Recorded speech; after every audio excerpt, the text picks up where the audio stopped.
Welcome everyone to Deep in the Plus. I am your host Rob Whiteside, and tonight we are going to be talking about Free Guy. So very excited to be talking to you about that movie with our lovely panel tonight. With me is Emma. Hello. Desi. Hey, howdy, hey. And beautiful as ever, Mr. Ron Deanna. Aloha. Thank you guys so much for being with us tonight. Please make sure to subscribe to Unplanned Downtime if you have not already for great content, and also hit that like because it helps people to find the video. So we are talking about Free Guy tonight. This is a Fox joint that was put on Disney Plus just this past week. It was something that was delayed by COVID. I don't know if you guys have heard of COVID, but it delayed a lot of things. March of 2020, they decided to move this thing from, I think it was to December of 2020, and then they were like, nah, that's not going to do it, and then they moved it to May of 2021, and it ended up actually coming out in August in theaters. Did anybody in here see it in the theater or on digital before Disney Plus? Everybody's first time was seeing it on Disney Plus. No, I saw it on digital. Oh, you saw it on digital. Okay. I was going to say everybody here is super cheap, and we just wanted to watch it for free on Disney Plus. So the first time you saw this movie, Desi, I actually want to know what was your catalyst for seeing it on digital. Was it that there wasn't anything good to be watched, or are you a huge Ryan Reynolds fan, or what? Tell me. The only thing that I control, when I control the TV, it's always either WDWNT or Unplanned Downtime. So I usually let my husband pick the movies, and he picked Free Guy. So it wasn't my choice, but I guess I'll tell you what I thought about it later. I was going to say, there probably is a lot of YouTube being watched in your house at all times, so it probably was only fair to let him have one pick out of all of this stuff. For me, I am always excited about a Ryan Reynolds movie.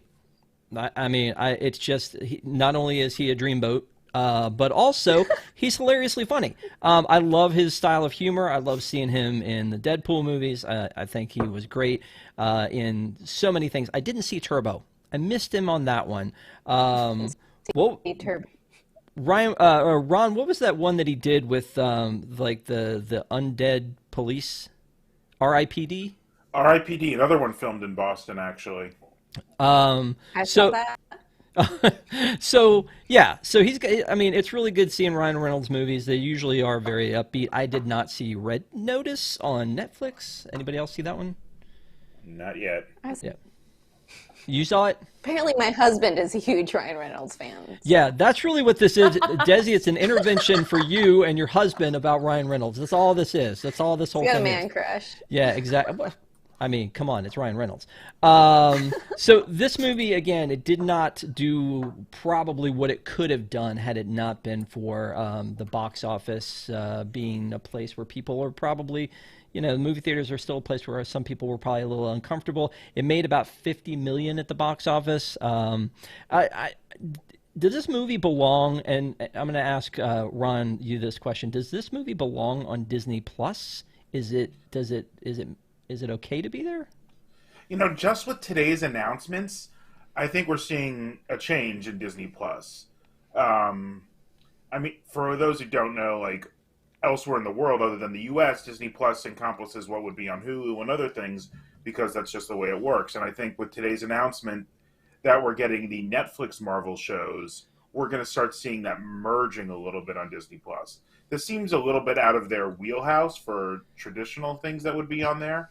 But it still felt in the, PG-13 realm, which you have all the Marvel movies and, some of the Star Wars fall into that. But it was pushing those bounds a little bit, but not as much as other Reynolds movies, actually. You mean Deadpool? Oh, yeah, or everything else you just mentioned. Van Wilder. Yeah. I guess for me, you're right, because in other countries, the Disney Plus has kind of everything. But when they bought Fox, and that was for the Disney Plus streaming service, they said at the time, we want to have all of this content that we control that's exclusively ours. there's so much content that Fox does that is not on Disney Plus because of keeping it kind of the Disney pristine, I feel like. So you're not seeing Die Hard on here, which I would have loved to have done as one of our Christmas movies this past year. You're not seeing, any of the horror stuff obviously on here, but they have a huge catalog of stuff that some of it's lost in Hulu world somewhere. And some of it I'm sure they license out, but I would love to see this somehow divided up a little bit differently than it is right now with, just those buttons for Nat Geo and Pixar and Star Wars. I'd love to see a Fox button on there so that we can see all of that Fox content, and if you want to have parental controls on it or something else, that's fine, but I'd love all of my Disney to live in one place because it feels like it really should. The Simpsons, what box do you have to click to get to there? Because that's not Marvel, Star Wars, Pixar, or Disney. Oh, that was my only question. Okay, no, you just have to search for it, and usually it's featured across the top in one of those sliders. So same thing with Muppets. If you think about it, there's not a button for Muppets, but we have a button for Nat Geo. So I honestly do not go to the Nat Geo button ever. Maybe it's just because I'm basic. I don't know, but I'm not drawn to that, and so I always go what about to the magic of Disney's Animal Kingdom. or That's true. yeah, no, I mean I've watched a little bit of it. But probably because it came up in that box at the bottom that says new to Disney Plus. And I was like, oh, Animal Kingdom, let's go watch that. So there is a lot of content on Disney Plus. There's just not all of the content on Disney Plus, and that's something, again, we've talked about. There's a ton of stuff still missing from it and a ton of stuff they could still do. So let's talk about this. Go ahead, with Ron. that they're kind of moving forward with the full acquisition of the last third of Hulu from Universal. If that does finally close and all that, if we're going to see the services kind of merge together at some point like they are elsewhere. So I think that is probably going to be the inevitable end of these streaming things, as other services like HBO Max and Discovery are supposed to be merging, and there was talks of Peacock and maybe Paramount or something like that. So I think we're going to end up seeing, or Showtime's going into one of those. So I think we're going to see some consolidation here of the Disney-owned things in the future. I want to just open up one app and it be ESPN and Hulu and Fox and Disney Plus and everything all at once. So Ron, make some calls, make it happen. Me too. So let's talk about this movie, though. And this movie is very video game based, right? It's based on video games. So Emma, are you familiar with any of the games? Like when you were watching this, is this one of those things where you were like, oh, that's from this? Or do you not really? Yes and no. I mean, I kind of live under a rock when it comes to video games, but there were a couple references that I did get. And only because when Fortnite is a huge thing with some of my students, so in order to stay relevant, I had to look up what that was. Yeah, which is kind of sad. But anyway, there were some things that I got and some things that I was like, okay, this is kind of like Grand Theft Auto a little bit. Okay, there's the Fortnite reference. There were little things. So yeah, but I'm not a huge gamer, so. But I still enjoyed it, though, and I'll get into that later. I feel like from the beginning, it kind of opens up sort of like a Fortnite thing, if you've ever played Fortnite from the beginning, where you kind of fall from the sky. So I feel like that's what we're seeing here, is sort of a reference to that. But I think that that you really need to be doing some more gaming, is what I think. If I only have the time. Yeah, I'm in right? any gaming time I have is still in the void of Animal Crossing. So. Yeah, I didn't see much Animal Crossing going on here.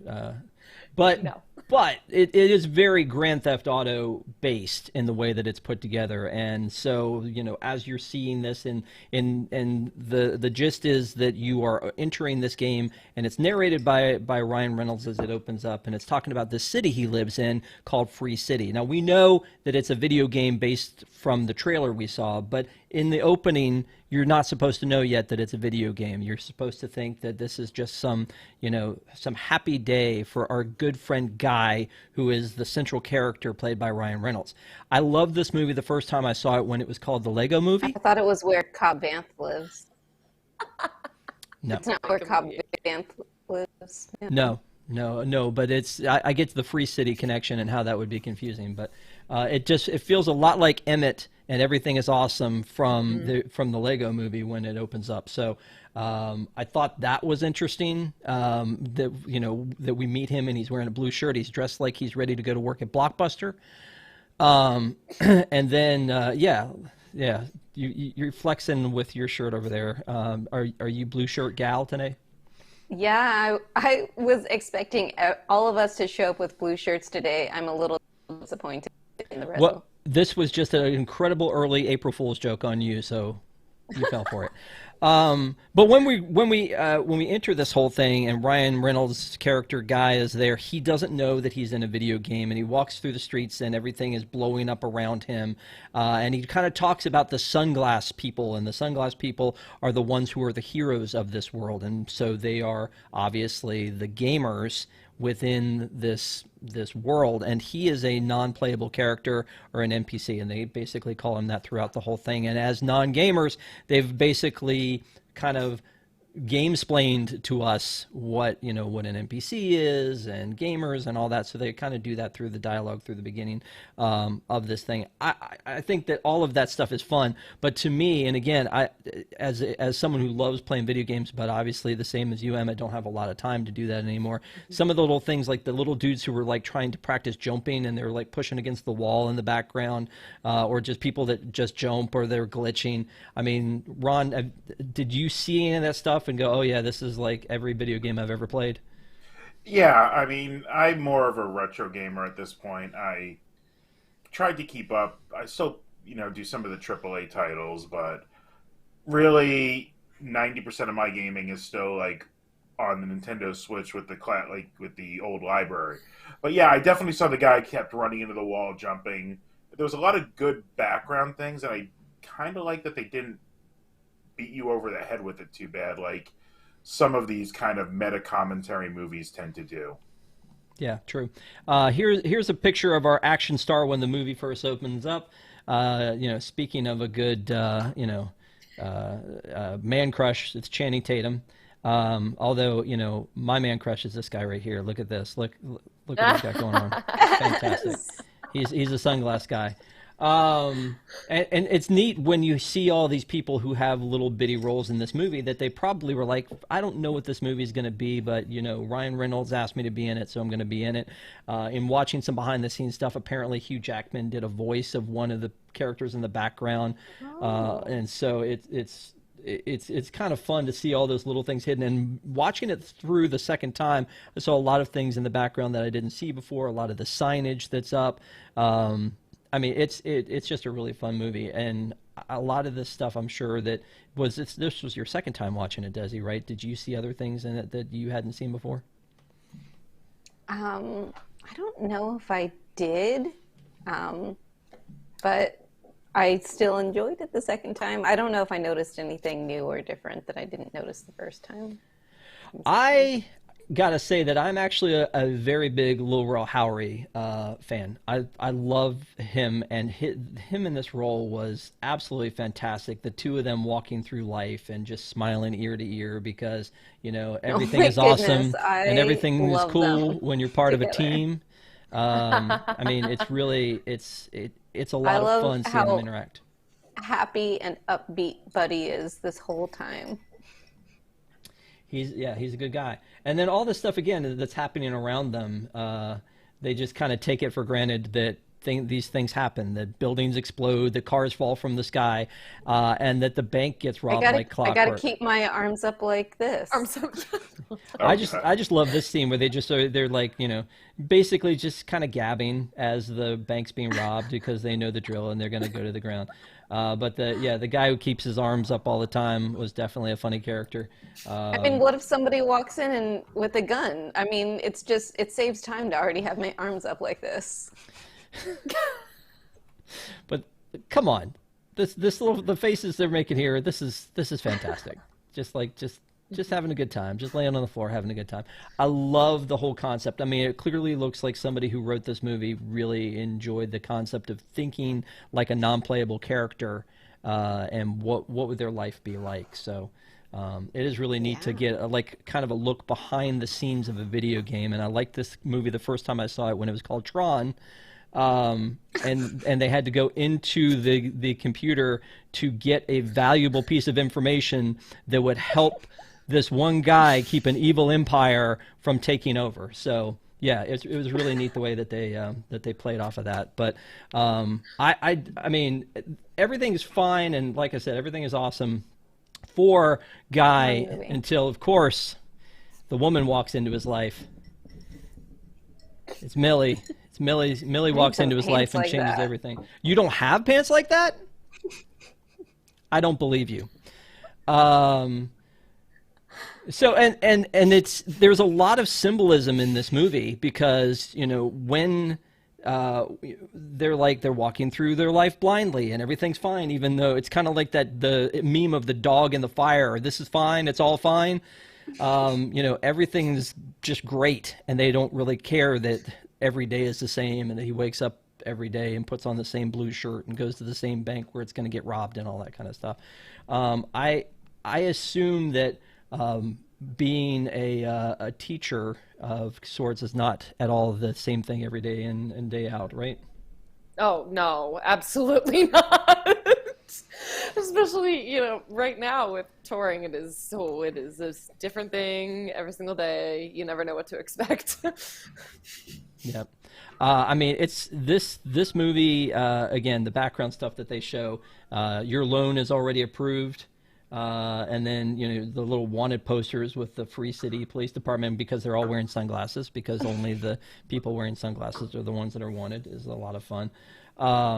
I think that at this point we're all kind of into the idea that everything is going to be fine as long as we just keep our heads down and do whatever. But at some point he wakes up when he sees Millie and has decided that he wants to be just like her. But we kind of have an opinion of Millie at this point, that she is just a British person in this game, and then we see that as she goes out into the real world, now we see her in the way she looks. It's interesting though, the look that she chose for this, right? So this is kind of like how she feels like her gaming side looks. Any thoughts about this look? And you know what, Desi, I mean, what's your look going to be when you get sucked into a video game? Exactly this. Blue-collared shirt and everything. How can she be a hero when those aren't sunglasses? Those just look like regular glasses to me. So I don't know how she can even be a player in the game if she's got regular glasses on. But the hair looks awesome. I wish that I could pull that off. I've tried it multiple times. But well, that's just her. That's just her avatar, because in real life she looks like this, right? So they've shown her as looking sort of. I can't pull off the long blonde hair either. Her hair is out of place, etc., etc. when she's in the real world. Do you think that there's just way too much symbolism in the idea that when you put on the glasses, that the world is now clear to you, basically, like your vision is cleared? Can you draw some lines and some parallels with that for me, Ron? I actually wasn't even thinking about that most of the time. I was thinking more of, it was a good device to explain the heads-up display for the avatars, but I really didn't think about the symbolism too much on that. Yeah, he puts on the glasses, and then he can see all of this in-game stuff. So he sees the medic pack, and he sees the guy who's sitting there next to him, and that guy doesn't see any of this, obviously, because he doesn't have the cool sunglasses on. But it's a very unique device that when they put these glasses on, it's almost the opposite of pulling off the rose-colored glasses, that everything is fine. But it's a really neat thing to be able to like kind of justify the whole like heads-up display thing, like you said. So once we get into this, now he's awake. He sees the world for all this really cool stuff that it is, but he is still pining after the girl. But we still have this like kind of B story, or I guess the other story, which is that in the real world, her video game was bought out by some other corporation. They used her code in making Free City. She didn't get money for it, and so now she's been mining the game, trying to find any clue or hint as to the problem that was happening, or as to where her code has gone. Did this island in the game, and again, I don't know if you know this game, Ron, I'm just looking at you going, that's a gamer guy, I know that, is Myst. Maybe the controllers in his background. Yeah, but didn't it remind you of Myst, the way that the island was set up? I was trying to think what was that kind of just open world, just things go. I mean, there's games I've heard of like that. I can't remember what it is. I mean, I could definitely see the miscomparison now to being trapped in the island, but I was thinking like it felt more like going from, Grand Theft Auto to Animal Crossing, where it's just this simple game. But I remember there were just these other kind of open worlds where nothing happened games that kind of seemed to be like Second Life type thing. Yeah. That other world seemed to be more like. Yeah. But again, we see just all this Grand Theft Auto stuff. Like this feels like it's right out of Grand Theft Auto. The dude in the bunny suit and the guy in the cheesy mustache. So, Apex Predator. Exactly. Yeah. Yeah. I mean, and it reminded me of Donnie Darko. There are a lot of That's true. There are a lot of references to to the GTA characters in here. Some other video game characters. I really enjoyed this movie the first time I saw it when it's called Wreck-It Ralph, and it was about video game characters come to life. It's amazing. It's amazing how original this movie is. Desi, or Ready Player One. Hadn't even gotten there yet. No, exactly. Is there a Captain and the Game Master reference coming up? Oh, what? We do have 2 super chats, by the way. Okay. Oh. So, Stephen Crawford, get to the Truman Show reference. Stephen, that was coming. Go ahead. And Stephen Crawford again. Hey, I love the free option of Disney Plus. I can't wait for all the Netflix Marvel in the next 14 days. Long live Phil Coulson. Can't wait for Deadpool. Love the second movie after credit scene. Yeah. Yes. Well, thank you so much for the super chats. We appreciate it. Yeah, I was like Truman Show was definitely another part of that, because when he realizes that he's, being watched the entire time and that his life wasn't real, etc. And I really did like this the first time I saw it when it was called Pleasantville. So Ron, let me go ahead and cut to this part, because a lot of these shots around the city you said you actually live near where some of this stuff happened, right? Can we talk about that right now? Yeah, a lot of the outdoor filming, most of it, I would say, from what I could tell, was within a block or two of Post Office Square in Boston. And at the time I was working, my office was literally on the corner, just down from where his bank was. So a lot of those scenes were filmed in that area. They were filmed on weekends, so I didn't really get to see the actual shooting. But for about 2 or 3 weeks, I would just walk by, and all the sets were there. They put burnt out facades on kinds of buildings. There's actually a statue under that, what you're seeing now, the newsstand. That's Liberty Square in Boston, and it's actually referencing, I believe, the Hungarian Revolution. It was a statue commemorating that. That was built around, and you can see my office was right in the background of that last shot. Was in that building there, and the bank he works at would be to the right here. And every day I'd walk by there on my way to grab my Starbucks, which was not his order. Did you get a medium coffee, cream, 2 sugars? No, I did go with the cappuccino a lot. So that bail bond sign is not there. I think that's like a shoe repair shop, if I remember, or something like that. But this is them setting up some of the stuff. Yeah, all of this is just right around Post Office Square, which towards the waterfront area was a lot of this filmed. Sure.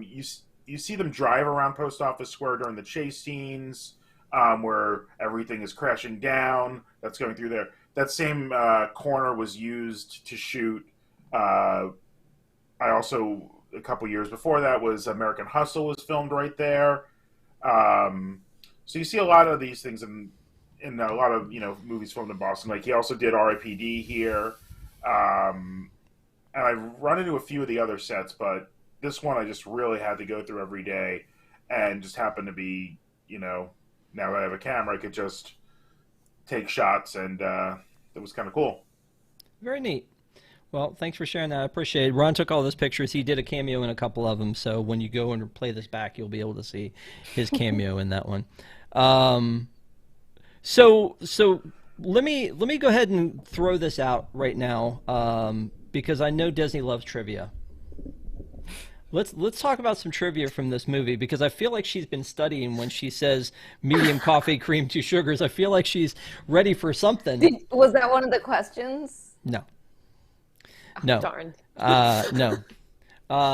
So I'm going to ask some trivia questions to you guys. Not stuff that I've looked up, but stuff that I noticed when I was watching this movie that I thought, that'll be fun to ask the gang.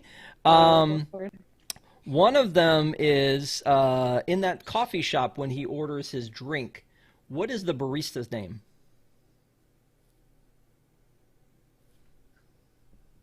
Brandy. Well, she's a fine girl, and what a good wife she would be. But no, that is not. That is not it. I know the officer's name. Yeah, that's all I Officer remember. Johnny. Yeah. Nobody? No. No. No. Okay. It is Missy. So. Okay. Here. Still feel like Brandy was a good guess. Well, and again, she's a fine girl, and what a good wife she would be. But here's Missy, and Missy is labeled as barista. So there you go. There's that. So we have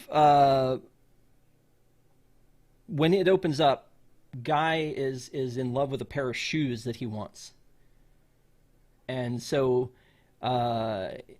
Do you know how much those shoes were? $210. Yeah, $200. No, they were $200. But every day he goes and he checks his bank account. How much money is in his bank account? 180. So like 189. 187 and change. Yes, 187.03. It's also on the heads-up display when he first puts on the glasses. So there you go. So you did think about that one. Desi, what's Millie's last name? Facent. Millie Facent. Meter. So both of those are Let's do excellent wrong answers. It's Rusk. Okay. They say it a bunch of times in the movie. He actually, Taika Waititi's character, Antoine, says it when he's figured out I who love she is. Taika Waititi. He is so good in this movie. Yeah, we'll talk about that in a second. Everything. So when we learn about the fact that Keys and Millie were game designers, they were interviewed at a game convention. Do you know what that game convention was? That's probably way too hard. Was it actually a PAX IGN. reference? It was on IGN. Yeah, it was broadcast on IGN. It was the 2015 Seattle Indie Game Convention. Oh, Okay. So there you have it. Here's an easy one. What's the name of his goldfish? Goldie. Goldie. Yeah, everybody knows that. Millie's handle in the game is what? Molotov Girl. Molotov Yep. Girl, yeah. And when he meets her and she explains levels, he's level 1. What level is she? 103. 165. Yeah, it was a high 100 something. 163. We're not haggling. It's 195. She was 195. Oh. So yeah, you just had it turned upside down. It was all good. So those are fun, right? Those are fun questions, I think. I got Goldie. Yes. I was gonna say I actually got one right for once. I so I'll threw that take one it. in for fun because I figured you all would have a good time with that one. Although honestly, I know that Molotov Girl too. yeah, Molotov Girl. That was one that in the very beginning I thought was going to be a good question, and then as the movie goes on, they refer to her a little bit more as Molotov Girl. Yeah. So good times. The music in this, I love their music choice in this. Yes, Ron, because it was a lot of 90s music. Ron looks like he's excited to talk about that. In the middle, did anybody else just go, "That's Paperman"? Like, No. yeah, I think it's Christoph Beck did the score, and I think he just reused some of the Paperman stuff. And if you listen to it side by side, I think it's just the same song, and I don't have a problem with that. I think Paperman is one of my all-time favorite shorts that Disney's ever done, and it is the music that drives it, I think. I mean, for me, like, I love the quick clip of Wrecking Ball. Yes. I thought that was hilarious. Yeah, That was great. It's just I also so enjoy quick. 90s diva pop rock, so Fantasy. yes. No, nobody wants No. to hear me sing. Yeah. I'll Well, leave that to Emma. We'll do that some other time. And then when they played "Make Your Own Kind of Music," that was really kind of cool too when they kick in with that one. So there's, I just love the use of music in this one. I thought was really neat. Them tying all that together. So, so anyway, back to this. There's once Millie meets up with Guy. Guy is in love with her. He's just enamored with her. He's got the glasses now. He's trying to kind of get to know her, and she's like, "Look, I'm level 195. You're level 1. Go level up. You can level up by being a good guy." And so that's the way that he kind of it makes it different. Is that he goes and he spends all his time trying to save people rather than just blowing things up and trying to get his levels that way. You know, definitely a lesson to be learned. You know, that sometimes the good guys win, right? Then the idea that that once he has leveled up past 100, that he goes back to her and he's got like his own stash house. It's kind of awesome, the things that he's pulled together. I feel like he had like a horse and buggy in his stash house. It was just like a weird random collection of things. Don't know how he got all that stuff, but good for him. But now that he's leveled up, he wants to like partner up with her, and then that there's a line that he says, and he says, I think it was he said that coffee tastes like liquid suffering. Did you? I thought he said that it tasted like baby Jesus on his tongue or something. Well, that was thought when he he was in loved the coffee coffee. shop. But then when he went and took her into the park and he's eating Oh, bubblegum he's ice like, cream. I It makes you thought, feel, Yeah. yeah. I thought that coffee was great, and then I had bubblegum ice cream. Yep. Yeah. And now it feels like liquid suffering. Yeah. So, you know, that's fun. But in the real world, you've got Antoine, played by Taika Waititi, who is amazing in this. I don't know that I've ever seen Yep. Taika Waititi in a role like this one. And I don't know what drove him to this role. But I feel like he was like, yes, please let me be that. Any thoughts? Lane I mean, 11. I would. Okay, you Yeah, can, it was you can cool both to talk see- at the same time. Here we are. I thought it was cool to see him play a villain, you know? I feel like I've only really seen him as a comedic sidekick or something else before, and it was I mean, I know he kills it at everything, whether it's acting or directing, so it was really neat to he see him was do something different. Hitler.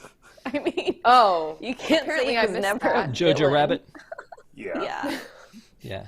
Well, and plus, I mean, he played a vampire, you know, in What We Do in the Shadows. So, yeah, I just think But he had a ton of fun with this one. Go ahead, Desi. I love him as Korg. I love him as IG-11. This is going to sound weird, but I loved him as Hitler. No, that's on And brand yeah, for I you. love him as Antoine. What the heck? I don't know. You're the bully, Rob. Okay. So Okay. perfectly over the top with that like Final Fantasy kind of jacket he Mm-hmm. had on. He looked like a Final Fantasy character the whole time, I think. Yeah. One line that he says as part of the evil corporation is IPs and sequels. That's what people want. I was like, JPEG. I just thought that was funny. Like, he's supposed to be this evil guy, and he says IPs and Well, sequels. That's what people want. I kind of want, because this movie was being made as the Fox acquisition was being made. So it kind of felt like maybe they had done some scenes and then they realized that Fox was getting acquired by Disney and then they added in something. So I think they might have added that in. And then added in the Captain America shield, Hulk fist, lightsaber, like all of these other Disney nods, just because they found out they were getting acquired in the middle of making this movie. Yeah, that does. I wondered about that. I mean, and it's all kind of combined in that one scene, right? So we'll get to that scene in a second, though. But you know, the Comer, Reynolds, Watiti, like they were a great combination, I think. And then you know, Steve from Stranger Things. I love him too. Right. So I'm looking back through some notes about like so once they like Antoine has figured out what's going on. He starts to try to. He first likes seeing the NPC player because everybody's paying attention. There's a lot of TV and press about the blue shirt guy. They actually use a Good Morning America interview, which made me, or a Good Morning America clip, which made me think, did they already know that they were purchasing because of ABC? There was a little girl dressed as Anna that he saves in the digital realm. Which again, I wondered if that was put in, and then also another nod to not ABC Disney, but Alex Trebek on Jeopardy is in there, which I assume had to have been one of his last things that he did, right? Yeah. So watching Free Guy came out, I think this same week they announced. Was the original guy that they announced as the host, who lasted like a week before he got fired. Ken, what's his face? I feel like it was Mike Reynolds or the producer. Yeah. Oh, okay. Yeah. So this was literally the last time we get to see Alex Trebek is in Free Guy. So. I'm actually trying to think of when I remember the filming now, and it was summer of 2019. So that would have been after the acquisition was finalized, I think. So the movie probably wasn't even in like full pre-production until the thing was going to happen. So I think they had to have known. I mean, obviously it was closed by the time they were filming to get those things. So, but the script probably was in development before that, and then they had to adapt. I'm just trying to remember the timeline of things. Yeah. Emma, what was your favorite cameo, Ninja or Pokimane? Oh, I don't know. That's the thing. Like, I'm not that into video games, so I don't know if I have a favorite of those two. But I thought the one thing I did think was funny was the actual Fortnite weapon that they referenced. I think it was in the final battle with Dude. I think in the end, I thought that was really funny. Yeah, I mean, it was that same scene where they were showing all the rest of that IP that the Fortnite thing came in. But I just thought it was funny. Ninja, I recognized immediately. Pokimane, I wouldn't have recognized had her handle not been up at the top. But I thought it was really neat to see them introduce that. I would say though, and I said this in the thumbnail for this episode, is that this could have gone either way. This could have been super cheesy, what was the one that Adam Sandler was in with Peter Dinklage? Pixels is the one I'm talking about. Pixels, yeah. That was super cheesy. Like this could have gone that way, and I don't feel like it did. Do you feel like it did, Desi? I've never seen Pixels, but I'm going to go ahead and say no anyways, because I think there's a reason I haven't seen Pixels, because it didn't get very good reviews. I also don't know if it was as player one. Okay. Well, so let's kind of cut to the end of this where during this whole thing we know that Taika Waititi's character Antoine is trying to stop this character because he's got this new launch of Free City 2 coming out, and along the way there've been all these little breadcrumbs and clues that he's not going to port over everything from the Free City 1 to Free City 2, which, as someone who does gaming, I hate when things aren't backward compatible. Like, that drives me bananas. So, like, even though this is a fictitious story, I was so angry that they weren't going to be, you know, porting over everything from Free City 1. But the idea was that he's gotten his money and his fame off of Free City 1, but he was doing it on the back of this other game. And so once they had, you know, once he had the fame, then he was just going to move over to this piece of trash that was Free City 2. And so he's getting ready to launch this thing, and this, you know, NPC character is getting in his way. And also this lawsuit that he's got from Millie about trying to, you know, claim that he's got this code. So he's trying to push Free City 2. He had to fight which lawsuit, because apparently he's in the middle of many lawsuits. What a bad guy. I've done enough law for tech companies. They're always in a million lawsuits. So, so while he's trying to figure all this out, he's got this great idea for a new character named Dude that they're going to drop in the game, and they just keep talking about it. And finally, when they drop Dude into the game, Catchphrase. yeah, he's incomplete, and then there's a big battle. But let me back up 1 second to something I was going to talk about too. Is that there's a weirdness that I think we need to address, and it's this kiss. Right? Isn't there some weirdness there? Well, because she doesn't have a button to push to kiss back. Yeah. They create a button because the movie, she does kiss him. Well, and that's how it's just basically happening, and message she's got this expression on her face the entire time, like, this is a little weird. But at this point, she doesn't. She liked it. At this point, she doesn't even know that he's an NPC, and so then when Keyes comes over and explains that to her, she is just appalled. She's like, I let him kiss me, and it's just like, he doesn't seem to have any problem with the fact that that happened, because it's just in a game, and clearly she didn't physically do anything. It just, you know, like you said, she just let that happen. But I mean, even if she guy kiss her, he shouldn't have a problem with it because they aren't together. Right. Yes, exactly. So when they get to the point where they're like, what are we going to do? We're going to drop Dude into the game. Dude is an interesting twist, and they went out of their way to make Dude Ryan Reynolds. I mean, they did. This must have been super expensive to do, because again, he's supposed to be the kind of like the bigger, better version. And that's what Lil Rel Howery is like talking about here as he's grabbing this guy's pecs, which must have been a fun scene to shoot. He's a bigger, better version of Guy because he's Dude. yeah.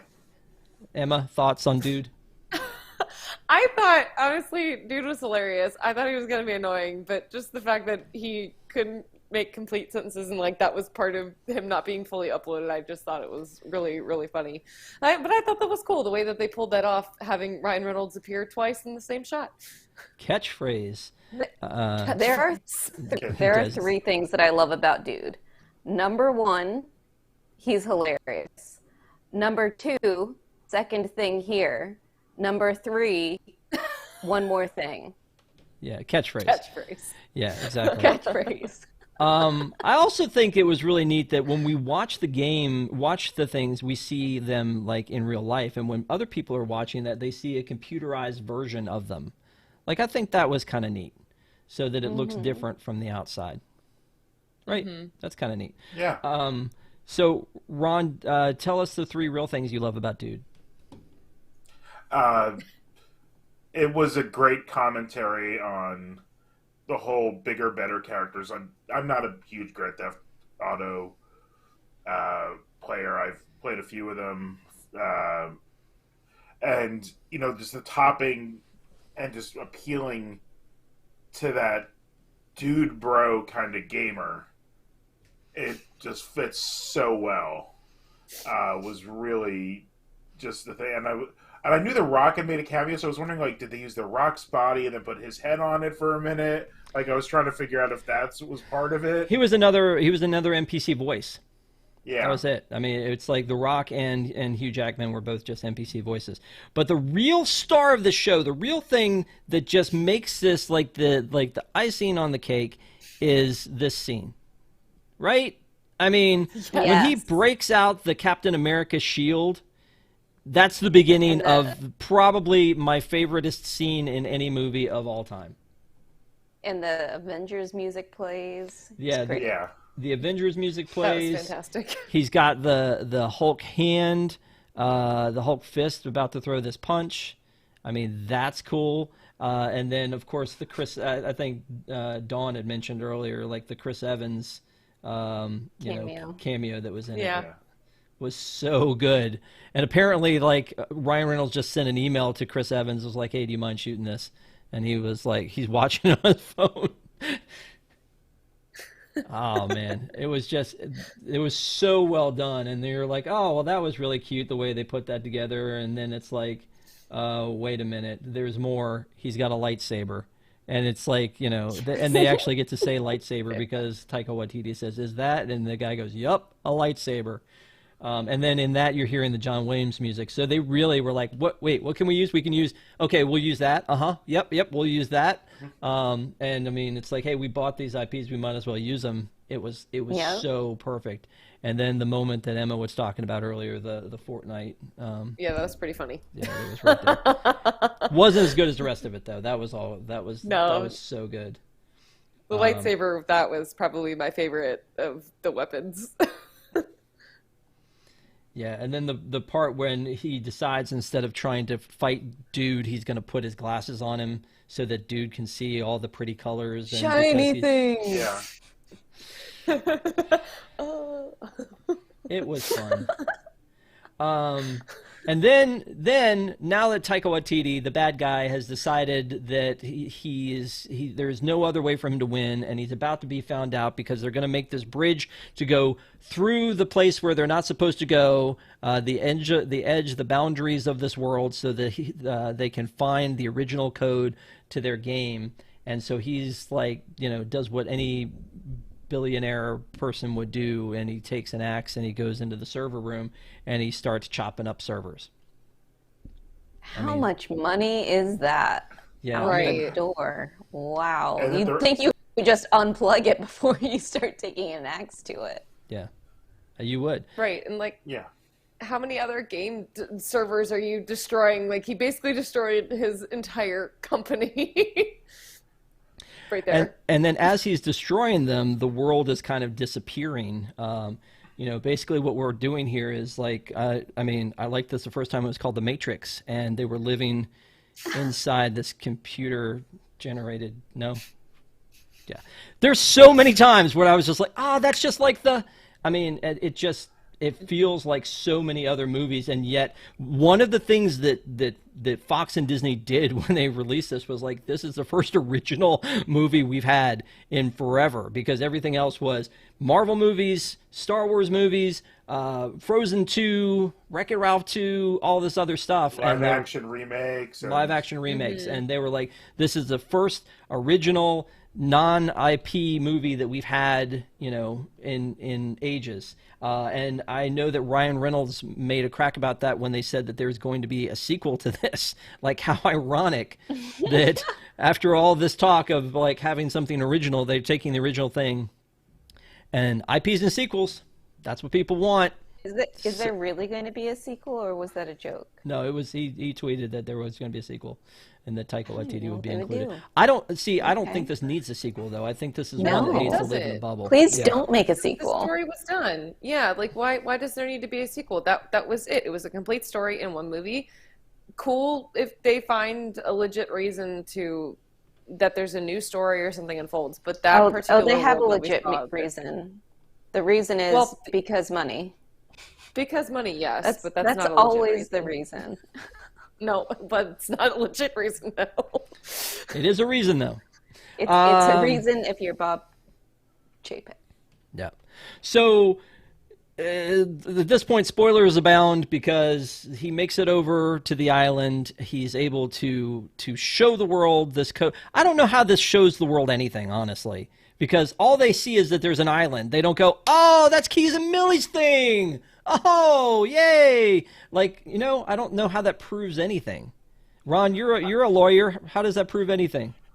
I mean, if they just wrote the code over her code, I mean, it's evidence. It's going to be that. And also, the worst thing he does is he just admits everything when he's smashing up the server. So even if he smashed it up, that's admissible in court, what he said. It's not hearsay at that point because he said it himself. So, I mean, everything, no matter what, they were going to win the case at that point. Although I think she just drops it. I don't know the way everything worked out at the end. But yeah, I saw it as that kind of evidentiary thing, honestly, and that's just the way I've been programmed to think, I guess. Yeah. Okay. Well, I just, when I was looking, I was like, yeah, he made it, and I'm like, what is it really saying? You know, the other trivia question I was going to ask you, Desi, was what was the name of their original game? Oh my gosh. I should know this. Dang it. No, it's not coming to me. I can't remember either. Real life? I don't know. Close. Life itself. Life itself. Mm-hmm. Okay. There's a thing. That's the thing. The thing they were doing. And so in the end, it basically the movie is over. There's that scene where they're now rebuilding this new company, and because she makes this deal with Taika Waititi before he puts the axe into the last server and says, "Look, I just want my code back because we've created life here," which maybe that's the conversation to have in the sequel, that they've created artificial intelligence. But then she's like, "I just want that. You can have all the Free City stuff afterwards, the 2s, the 3s, whatever, that's fine. I just want this." And so they make a deal and a handshake, which again, as irrational as he was at that time, don't see that his character would have done that, but okay. So they make this deal, and it looked like he still went to jail anyway. Yeah, exactly. Mm-hmm. So maybe for one of those other lawsuits that Ron was talking about. And Ron was local. He may have been prosecuting one of these. I don't know. So when they go into business, they start in an apartment, very Steve Jobs-ish, and Keyes is there, and he walks out, and he's realizing that the two of them were in love, and they never really knew it, or I guess Keyes knew it. Millie didn't. Keyes knew it. Yeah. Yeah. So Keyes goes to the store to get coffee, because he knows her order, and then it's all coming back to her, he said that it was really the character Guy was like a love letter to her, and I guess Guy explains that to her as well. She needs 18 people to explain this to her. It's usually the guy that's a little clueless, but in this case, Millie doesn't see the whole thing, and so she had friend zoned him hard. She really had. So she talks about how she has kissed so many guys and they've all been so toxic, and the first non-toxic guy she kisses is not real. So you ran out of juice. You were about to say something, and you sounded like you were ramping up. It's like you surprise me when it comes up to just me, and then I lose my train of thought. So we as the audience already know that this is like the deal, that they're in love with each other, and I think they kind of over-explained it to us at the end, honestly. I think we see the same clip I over tell again. That she was. Ron? I don't think she was in love with him. Oh, you don't think she's in love with him? Okay, Ron, what were you going to say? We saw they play the same clip of him explaining everything, which didn't she see the first time it ran and then explained everything? It wasn't like I think coded message. It was basically said, "I love you. I made this game for you." It wasn't once she got the information that she wanted, she paused it. Yeah. In the original showing, right? So she didn't watch the full clip. Yeah. Before. Okay. Yeah.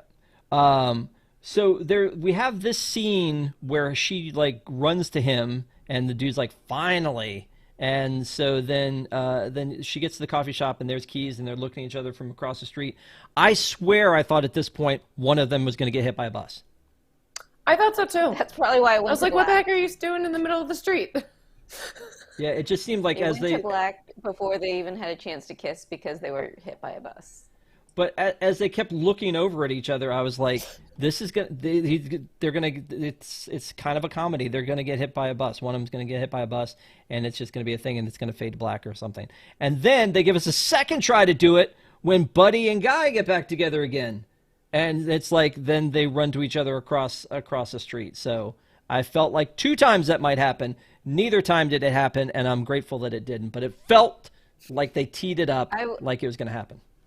I was more nervous for Millie and Keys than I was for Guy and Buddy because Guy and Buddy, it didn't look like there was a whole lot of traffic in that, fantasy land.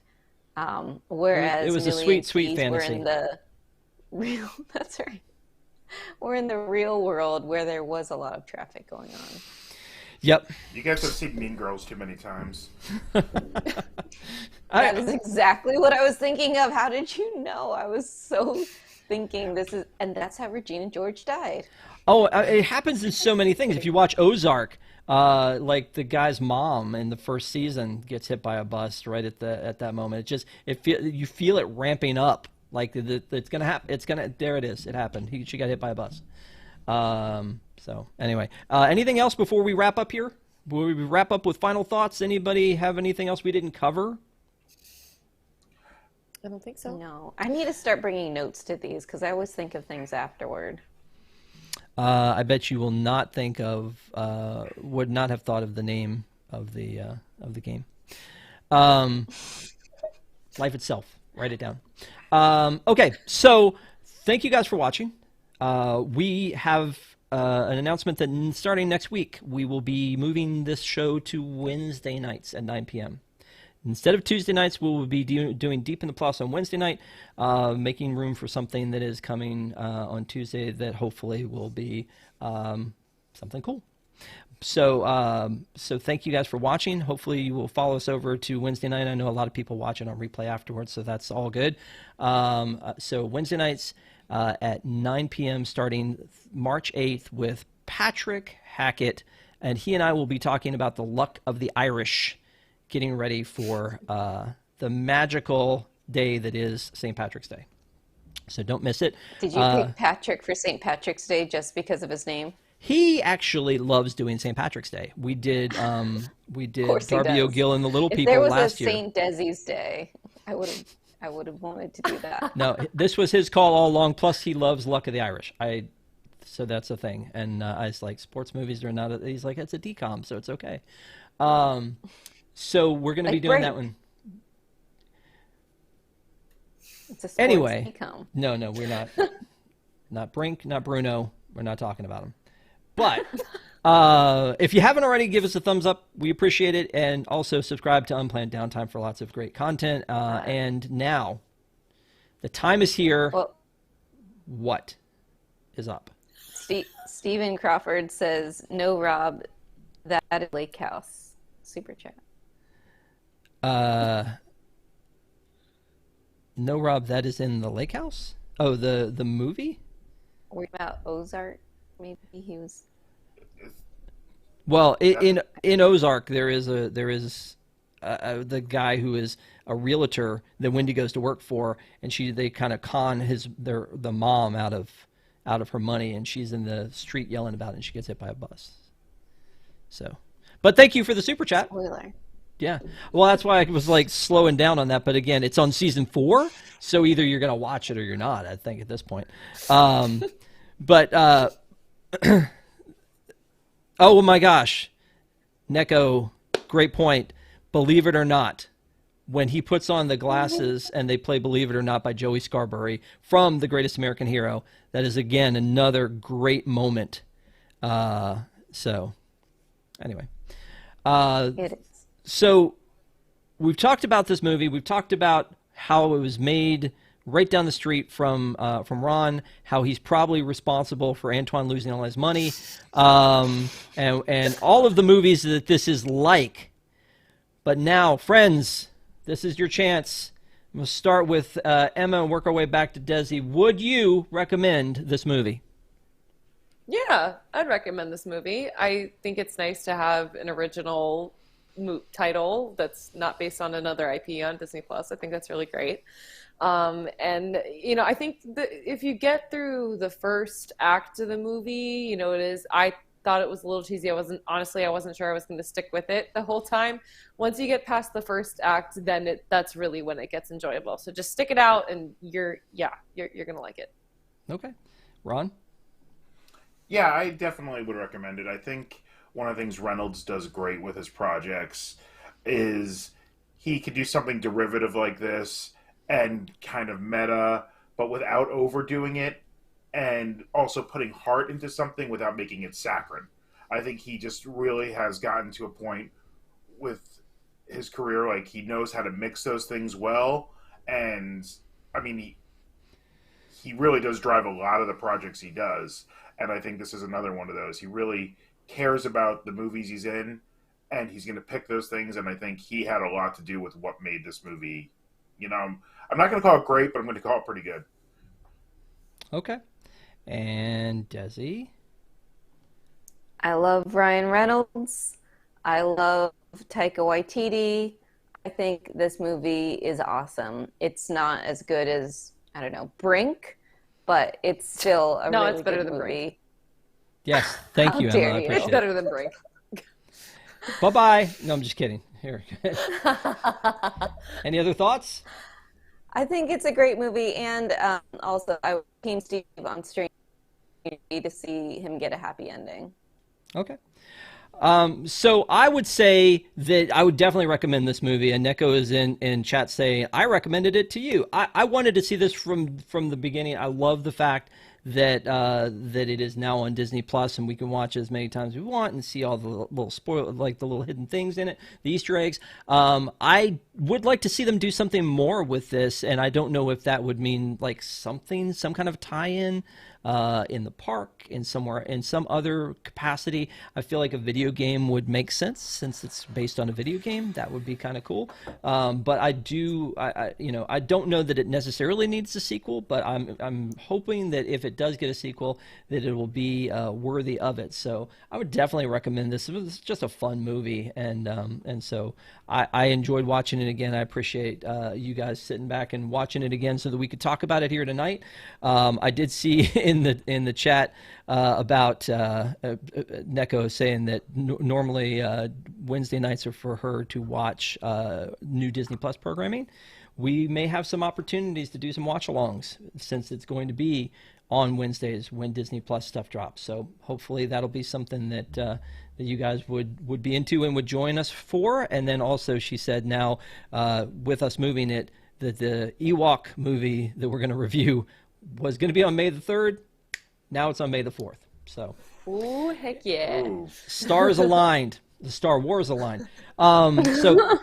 So thank you again to everyone on the panel. You guys, awesome. Thank you for spending your nights with us at home, and we will see you hopefully Sunday for Park Center when Tom is back from space and will be talking to us about his experience. Yes. And then next Wednesday night for Deep in the Plus. Y'all have a great week. Good night. Bye. Bye. Have a great